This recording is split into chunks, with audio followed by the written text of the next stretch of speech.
uma uniformização na padronização, uma igualação da padronização e da uniformização. O mesmo modo de se viver, o modo de se viver urbanamente, na urbe, na cidade, agora cidade industrial. É uma economia que se torna mais sofisticada e complexa.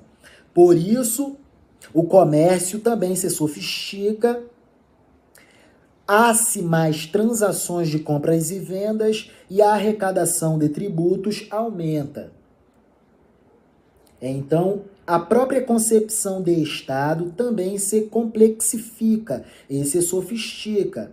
É só observarmos transição do século XIX para o século XX, do Estado liberal para o Estado social. E tudo isso aqui acontecendo, uma verdadeira revolução industrial. A massa de trabalhadores aumentando, a taxa de desemprego aumentando, muitos problemas sociais, de emergência dos direitos sociais. Aí a gente compreende a evolução das diversas constituições no curso da história da transição do século XIX para o século XX. Decisões por constituições que deixam de satisfazer aspectos econômicos liberais e passam a ter em si direitos sociais, do Estado liberal para o Estado social. Das constituições de concepção liberal para constituições de concepção social. É uma evolução no direito do Estado, é uma evolução na economia, é uma evolução na educação, é uma evolução da sociedade. E aqui, na primeira etapa do século XX, a sociedade industrial, sociedade de massa.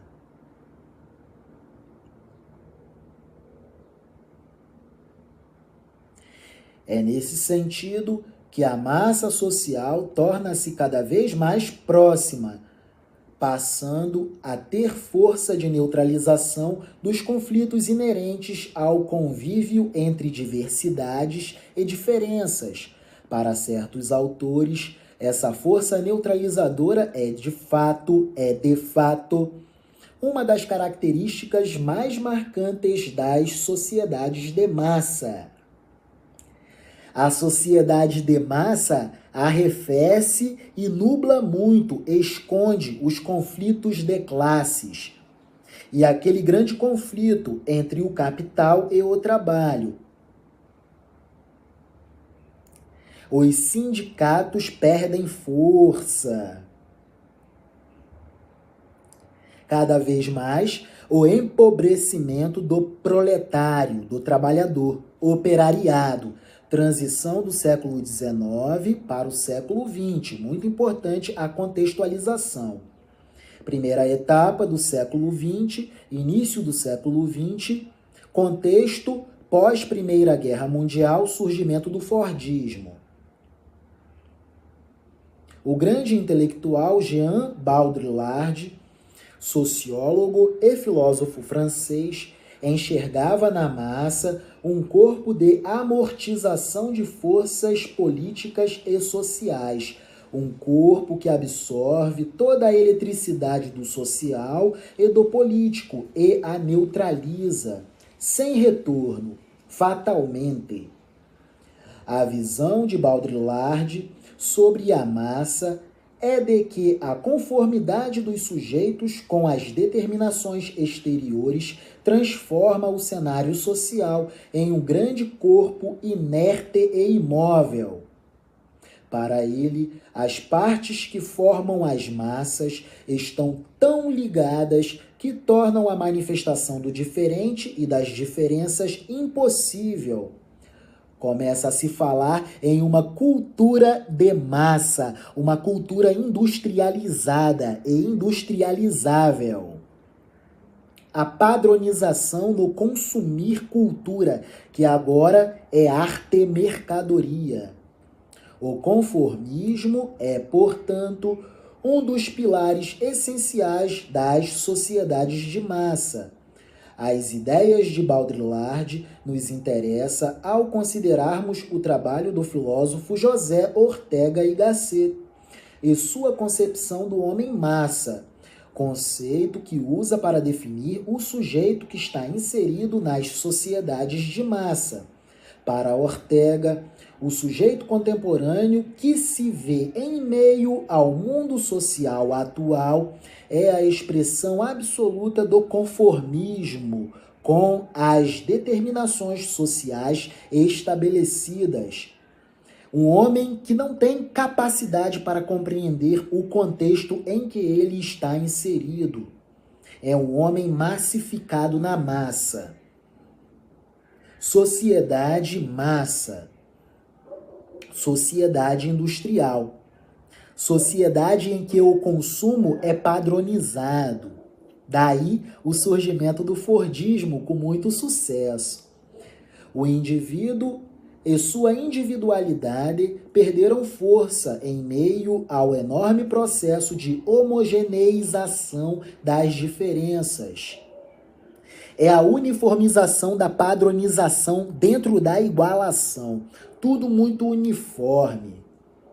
Seu desejo é o de se tornar comum, aceito pelos demais, encaixar-se nas determinações genéricas do mundo social massificado.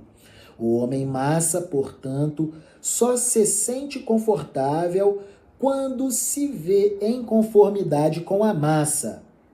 Texto publicado pelo professor Lucas de Oliveira Rodrigues. Texto do professor Lucas de Oliveira Rodrigues. Vemos neste texto uma verdadeira igualação na uniformização, a padronização na igualação, a uniformização na padronização, sociedades industriais, sociedades urbanas de massa, sociedades de massa, sociedade industrial, de consumo de arte mercadorizável. O próprio cinema é industrializável, virou uma mercadoria.